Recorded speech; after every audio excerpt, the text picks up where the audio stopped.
Olá, como você está? Está firme? Como está o coração? Está queimando por Jesus? Está feliz? Quero compartilhar mais um vídeo com você nesse dia. E o tema desse vídeo é Ore por Todos. Quero ler um versículo específico para a gente estar partindo a princípio desse versículo, que diz lá em 1 Timóteo, capítulo 2, antes de tudo, pois exorto que use prática de súplicas, orações, intercessões, ações de graças, em favor de todos os homens. Então, esse texto ele fala de Paulo, conversando com Timóteo, instruindo Timóteo a como orar, a por quem orar, a como proceder em um culto. Haja vista que nesse período e nesse contexto havia falsos mestres de dentro da igreja trazendo um falso ensino, e influenciando as mulheres a princípio, influenciando a todos ali. E Paulo vem e traz uma instrução, da forma correta de que se devia fazer essa busca, essa oração e esse culto. E a gente vai ver também lá no livro de Efésios, Paulo fala: por esta causa eu me coloco de joelhos diante de vós. Então Paulo era alguém que orientava as pessoas a orar, mas ele também orava. A gente vai ver que Paulo estava orando pela igreja de Éfeso, e Paulo aqui orienta Timóteo a orar pela igreja de Éfeso, nesse versículo aqui, e incentiva Timóteo está orando por todos. Todos quem, Júnior? Todas as pessoas? Não. Todos os tipos de pessoa. Os que têm autoridade e os que não têm autoridade. No caso, a gente deve estar orando por todas as pessoas, todos os tipos de pessoas. Por aqueles que têm autoridade, por aqueles que não têm autoridade. Por exemplo, o nosso presidente, o nosso governador, o nosso prefeito, temos que orar. A Bíblia diz que quando o justo governa, o povo se alegra. Então, temos que orar pelas autoridades estabelecidas sobre esse país, temos que orar pelas autoridades estabelecidas na igreja, temos que orar pelo pastor ou pelos pastores, temos que orar pelos missionários e temos que orar por todos os tipos de pessoas. A gente vai ver que Jesus, lá em João 17, ele ora pelos discípulos, ele ora pela igreja e ele ora por nós, por aqueles que deveriam de crer nele por causa da palavra do Pai. Ele declara em oração e ele ora não para que tivéssemos mansões, para que tivéssemos belos carros, para que tivéssemos as melhores roupas, não que haja problema nisso, mas ele ora para que sejamos um, ele ora para que o Pai nos guarde do mundo, ele ora para que o Pai nos guarde, e ele ora para que fôssemos um. Esse é o desejo de Cristo, para que fôssemos um. Então Cristo ora pela igreja, Paulo ora pela igreja, e Paulo ensina a Timóteo a orar também por todo tipo de pessoas que têm ou não autoridade.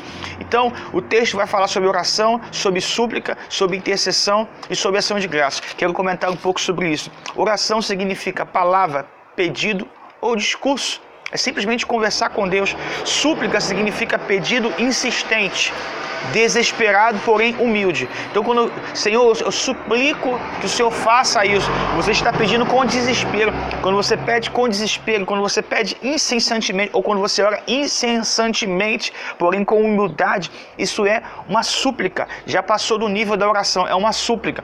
Intercessão, ato de interceder, intervir por alguém.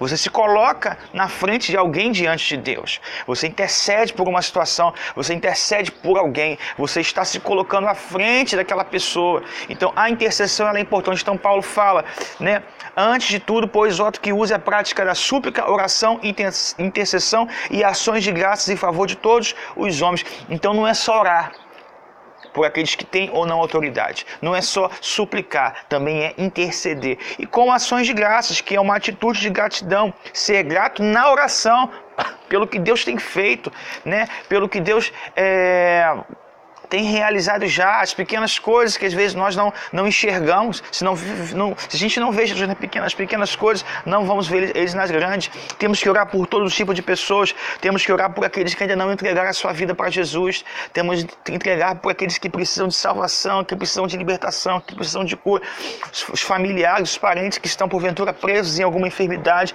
presos em alguma situação. Temos que orar por todos os tipos de pessoa, temos que orar. Paulo nos orienta a orar, Jesus nos orienta a orar, e a palavra de Deus a gente vai achar diversos textos que nos incentivam a orar e sem cessar. A oração do justo pode ir muito seus efeitos. O problema, por que não? Por que não, Júnior? Por que não oramos? Porque existem alguns inimigos que muitas das vezes estão nos vencendo, e por causa disso não estamos orando. Que inimigos são esses? São os gigantes da oração, os inimigos, que são: o primeiro inimigo que tenta nos impedir de orar é a ignorância, ou seja, desconhecimento, né? Nós desconhecemos o poder, o valor e a importância na eficácia da oração. Nós desconhecemos o poder, nós desconhecemos o quanto é eficaz, nós somos ignorantes sobre esse assunto, não estudamos, não pesquisamos, não praticamos, por isso não oramos. O segundo gigante, a preguiça, o sono. Começa a orar, vem um sono, você dorme.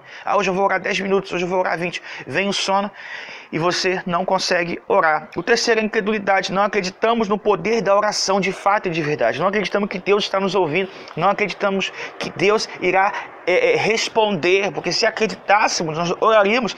A palavra você vai dizer lá em Atos que Pedro foi preso, né, depois daquele discurso poderoso e tal. E a igreja começa a orar por Pedro, e Pedro aparece na porta.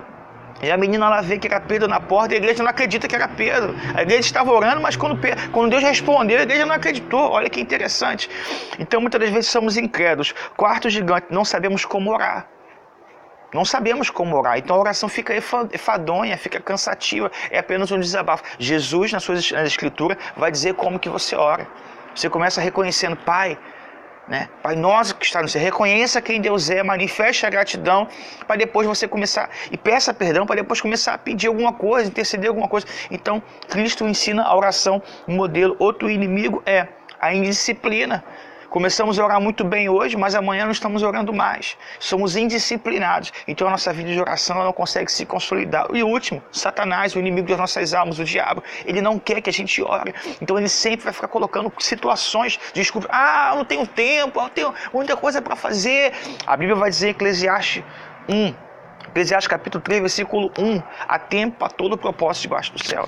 Então é possível sim viver uma vida de oração. Grandes homens do século passado, e ainda nesse tempo, conquistaram muito, trouxeram grandes avivamentos, porque gastavam horas em oração, mas oravam de forma correta.